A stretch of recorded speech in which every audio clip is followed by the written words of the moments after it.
Welcome to Legendary Physique. I'm Richard Baldwin, your host, and I'm talking to Jerry Brainum about his February issue of Applied Metabolics.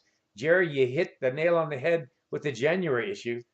I mean, the one on Charms and the detox and the fat burner, all three of those articles had something I think everyone would enjoy reading about and learn something from. So I can't wait to see what you got coming up. Well, again, the underlying philosophy of applied metabolics is I try and pick and write articles that have practical use for the readers. I don't write what necessarily I want to read. Actually, I do want to read it, but I want to give stuff that's of practical use. And a lot of people have questions about these selective androgen receptor modulator or SARMs drugs. Yeah. If they work and this and that. So I covered the waterfront with that, and of course, basically. Again, that's the philosophy, but I follow that philosophy once again in the February issue. Because, well, that detox article you had in the January one, what a timely article that was. After everybody get picking out and everything. I mean, think about it. Everybody, goes crazy on Christmas and New Year's. They overeat, they drink. What better time to think about detox than that? Absolutely. So I threw in the whole water, I threw in everything known about detox. Whether it's fake, whether it's real, whether there is a way of detoxing certain substances in the body, it's all in that article. And again, you could use it today. A tremendous amount of information, if I say so myself. Well, I echo that. So February, you got some great stuff, I assume. Oh, yeah. Like you always do. A lot of people have questions about supplements. There's almost a prevailing notion where you have like two groups of people some of them are supplement groupies that just take everything under the sun. And then you have the other group, which basically writes off all supplements as being snake oil, a complete waste of money. Yeah, I'm in number two. The truth, however, lies somewhere in between. So in the first article, which I call Supplement Failure, I basically discuss, let's say, 2 or 3 categories of the most popular food supplements. So these involve supplements that claim to help you build muscle and lose fat at the same time, which, of course, Richard, that's the holy grail of all bodybuilding. Absolutely. Every bodybuilder wants to lose body fat and build muscle, even if you want to compete, even if anyone in the gym, I would suspect, wants to lose body fat if they have, unless they're skinny, of course. They want to lose body fat, they want to build muscle, and some of these supplements claim to do just that. In other words, they almost they almost claim like steroid-like effects. So I came across some studies that looked at these supplements and found that they just did not work as promised. So in the article, I discussed the possible reasons why they failed.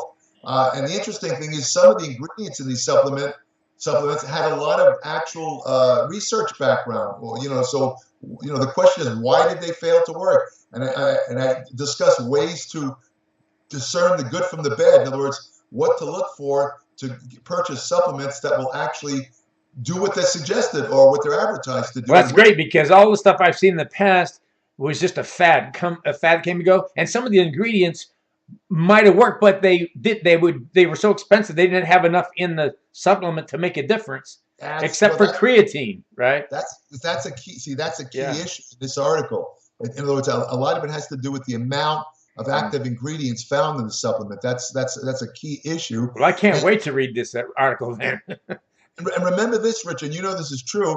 The food supplement industry, it's $1 billion industry, very competitive. They're always trying to latch on to the latest super secret supplement where they can make millions of dollars.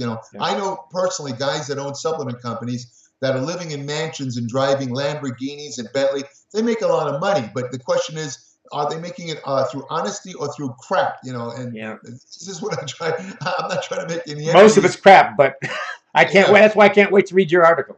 Yeah, well, the good thing about me is I'm not associated with any of these guys. I'm not aligned to any food supplement. So anything you read my Applied Metabolics, you can bet that the farm that it's the truth, 100%. Absolutely. So that's the first one. And then the next one, there's a lot of guys. You've heard, of course, testosterone replacement therapy, Richard, right? Mm-hmm. You know that most guys, when they hit about 40, the testosterone starts to take a precipitous dive. It drops about 0.2 to 2% per year every year after age 40. Some guys, it drops a little faster than others. But then, those guys usually will take a couple of, they'll go to a doctor and have a couple of tests taken for total and free testosterone. And if need be, they'll get on testosterone. Now, almost all the ex-bodybuilders I know that reached any level are on HRT. Yeah, it's very common, and there's nothing wrong with that. But, you have another category that's not often spoken about. One of the effects of getting on TRT is, especially testosterone itself, is that it makes you infertile. In other words, a lot of guys by the time they're 40 or over already are married and have families. That's not a big concern of theirs. But let's take a hypothetical example of a guy who's, let's say, 32 years old, is married and doesn't have kids yet and wants to have kids and doesn't want to be infertile. But he goes and finds that he has low testosterone for whatever reason, and I discussed the reasons why in the article.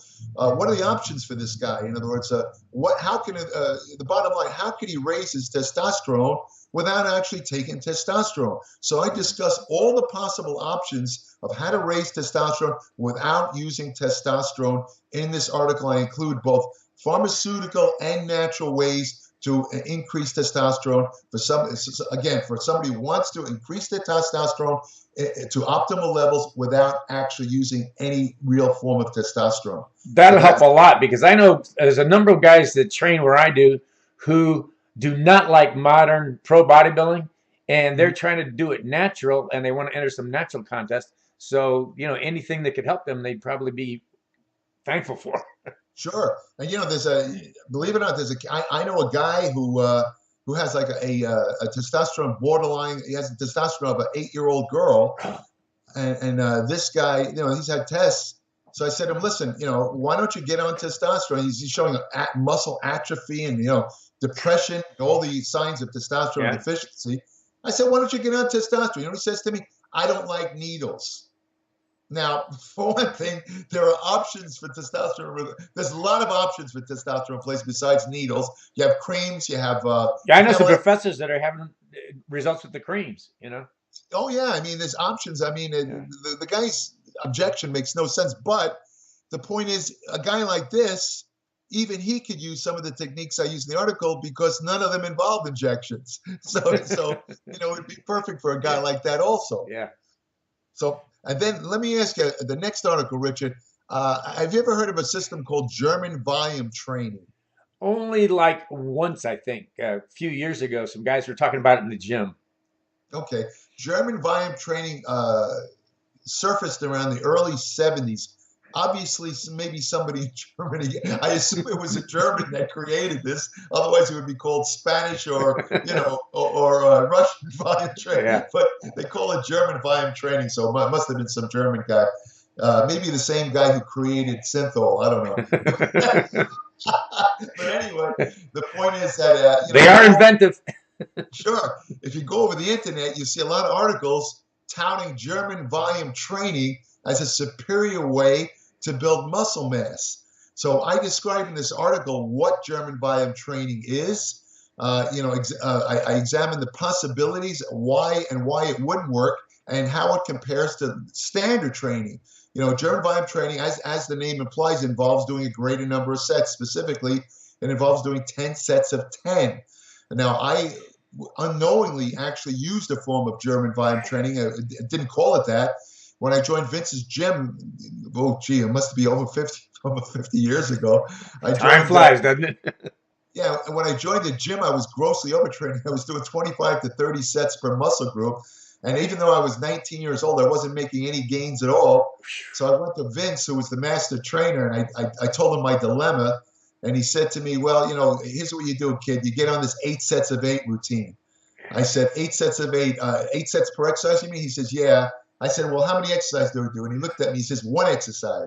I said, Vince, I've been doing 25 sets. I've been doing like 4 or 5 exercises per muscle. You telling me to do 1 exercise for 8 sets? He says, yeah, but the key is you only rest 15 to 20 seconds between each set. He says, go ahead and try it and see what happens. So I figured 8 sets of 8, that's going to be a piece of cake. And when I tried it, remember, I was at 19 at the peak of my testosterone. I was strong. Everything was going. I had no injuries. I could barely do 6 sets when you do it with a 15, 20 second. Because remember, you have to use the same weight, and you had to do 10 reps on every set. You can't do 8. You can't do 9. You got to do 10.